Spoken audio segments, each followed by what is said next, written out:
I'm Barbara Hoffman. I'm the Vice President of Samsung for the Global Strategic Operations, and what that means is I travel around the world talking to governments, militaries, and organizations on the benefits and solutions of 5G technology.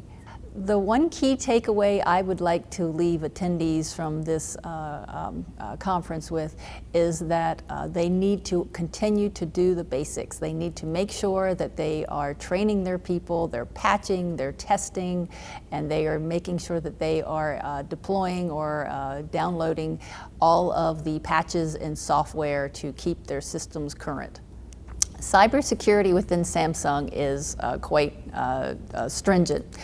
They have security for opening documents, and they take it very seriously. Multi-layers of access within the network, so all the networks have different passwords or biometrics for access. So Samsung is very serious on cybersecurity.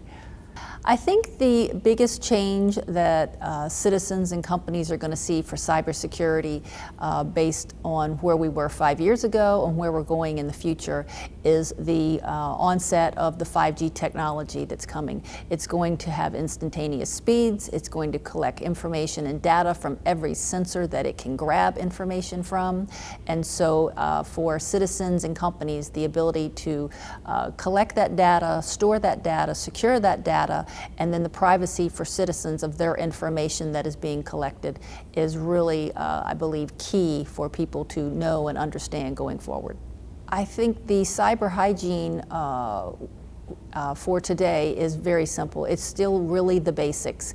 It is training your people on not to click on links and open emails and documents that they are not familiar with or they do not know where the information came from.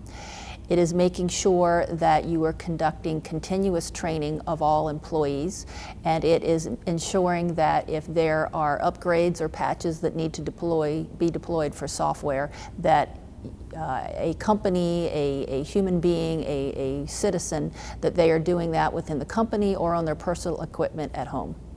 5G is the wireless capability of really turning on the Internet of Things. We've heard about the Internet of Things for many years, but because of speeds and latency and capabilities, we truly have not benefited from the Internet of Things in a truly connected world. So 5G is going to be the onset of truly having a connected Internet of Things.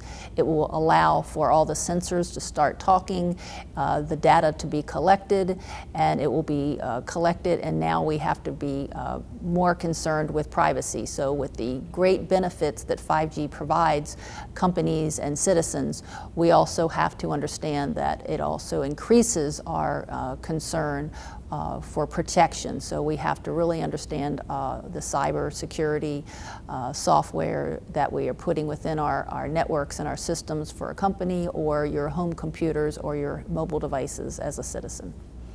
For the early adopters of 5G, truly the only country in the world that is using 5G is South Korea. They are using the back-end infrastructure. They have 5G chips in their mobile devices and their tablets. So they are truly the only country in the world today that is experiencing the benefits of 5G and using sensors, and the country is talking and communicating and sharing data.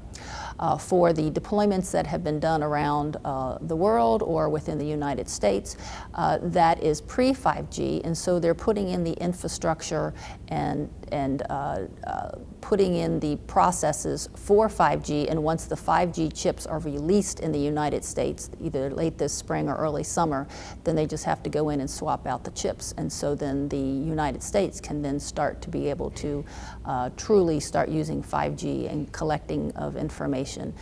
But we have to start the spread of 5G technology at a greater and faster rate within the United States. IT leaders for the future, to better position and prepare themselves, they need to stop thinking in a wired fiber mode. That was the technology that got us where we are today. It has been phenomenal, but going into the future, fiber and cable is not our solution. It's a disruptive technology, 5G. It's going to disrupt the fiber and the cable and the technology infrastructures that are out there. And so people need to start to understand, companies, how are they going to leverage this wireless technology. 5G is backwards compatible with 4G and 3G and all the technology that's out there. But to experience 5G and the speeds, it's truly a wireless capability. I think it's a great venue for CIOs and CISOs and companies to come together and learn about the cybersecurity challenges that are out there and how to improve their cybersecurity needs going forward.